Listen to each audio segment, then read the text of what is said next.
해도 너무합니다. 국민의 신뢰를 잃은 검찰의 권력 바라기식 김건희 씨 무혐의 처분은 권력의 똥게임을 스스로 증명하면서 존재 이유를 부정한 것이기 때문입니다. 무혐의 처분 시점도 참 묘합니다. 국정감사를 앞두고 있습니다. 조국혁신당과 더불어민주당 등 야당들과 한판 뜨겠다고 노골적인 선전포고를 한 것입니다.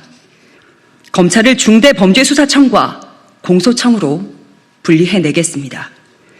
그래서 최고 권력자의 눈치를 보면서 수사 결과로 장난치지 못하게 만들겠습니다. 권력바라기 검찰은 윤김 공동정권과 함께 몰락할 것이다. 오늘 검찰이 기어코 대한민국 최고 권력자인 김건희 씨의 도이치모터스 주가 조작 사건을 무혐의 처분했습니다. 2019년 7월 윤석열 검찰총장 후보자의 인사청문회 과정에서 당시 자유한국당 김진태 의원의 의혹 제기로 시작돼 2020년 4월까지 관련 자본시장법 위반 고발 뒤 4년 넘게 검찰이 전전긍긍하며 들고 있던 사건입니다. 조국혁신당은 검찰의 무혐의 처분에 최상급의 유감을 표명하는 바입니다.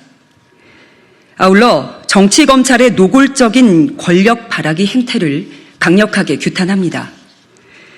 무혐의 처분 시점도 참 묘합니다.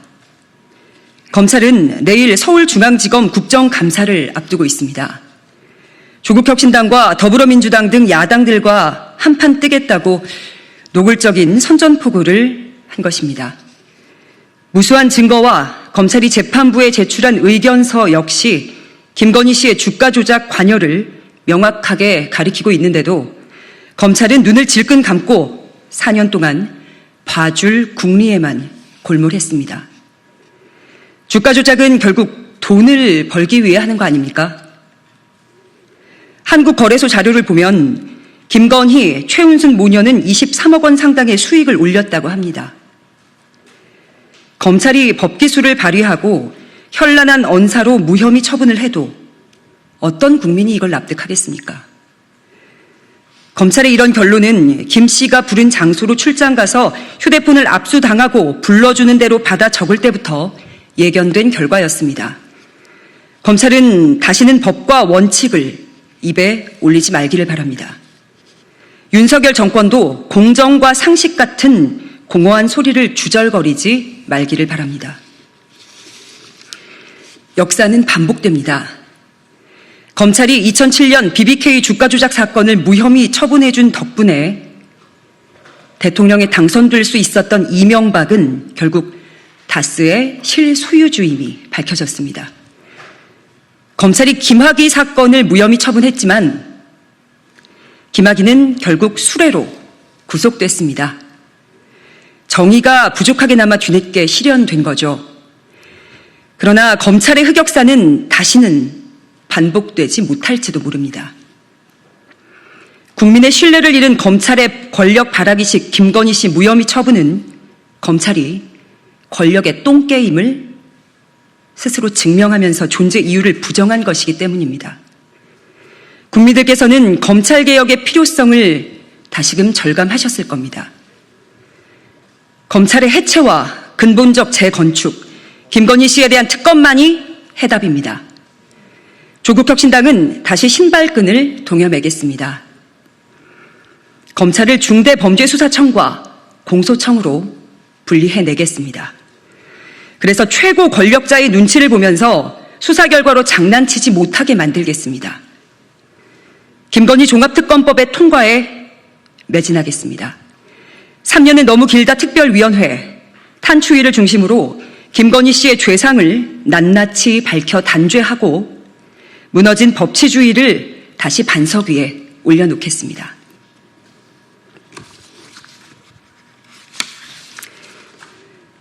브리핑 이어하겠습니다. 김건희 씨는 주가 조작으로 수익을 창출당한 데 이어서 여론조사 비용 대납도 당했나.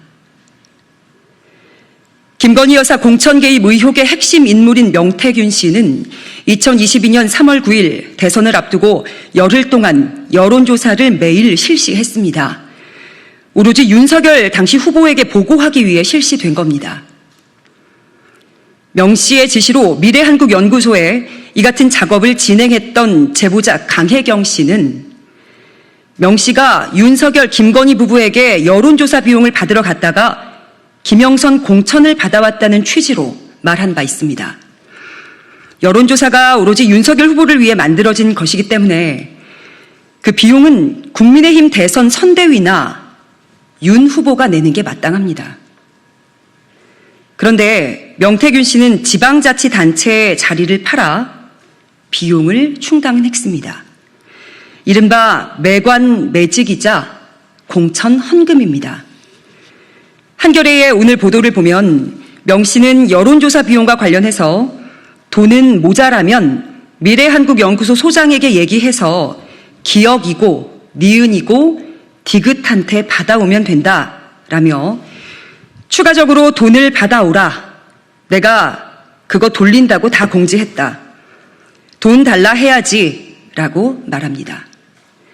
기억씨, 니은씨, 디귿씨는 당시 2022년 6월 지방선거 국민의힘 예비 후보자들이었습니다. 그 사람들이 수천만 원을 선한 마음으로 기부했겠습니까? 당연히 명 씨에게 공천 약속을 받았거나 최소한 명 씨의 영향력을 믿고 공천받는 데에 유리할 것으로 보고 기꺼이 거액을 내놓았을 겁니다. 현대판 매관 매직이자 미리 당겨 쓴 공천 헌금입니다. 기억 씨, 니은 씨는 각각 6천만 원을 냈는데 공천을 못 받았습니다. 당연히 돈을 돌려달라고 했겠죠. 국민의힘이나 윤석열 대통령이 줘야 할 돈이 누가 대신 갚았느냐? 그자가 바로 김영선 국민의힘 의원이었다고 합니다. 윤석열, 김건희 부부는 이런 사실을 몰랐겠습니까? 바보가 아닌 이상 수차례 여론조사를 하면 억대 비용이 소요된다는 것쯤은 알고 있었을 겁니다. 대통령이 된 뒤에 각종 특혜와 이권을 주겠다고 했을까요? 아니면 2022년 6월 지방선거와 동시에 그렇게 열렸던 국회의원 재보궐선거에서 김영선 의원에게 공천 주고 배지 달아줬으니까 그 정도는 김영선 의원이 감당하는 게 당연하다고 여겼던 걸까요? 검찰은 이런 사실을 다 알고 있었을 텐데 왜 수사를 안 합니까? 이 사안도 조국혁신당과 더불어민주당 등 야당이 특검법을 발의하고 윤 대통령이 거부하고 국회에서 재의결에 실패해서 유야무야 되기만을 기다리고 있는 겁니까? 해도 너무합니다. 조국혁신당이 윤석열, 김건희 공동정권의 탄핵에 앞장서겠습니다.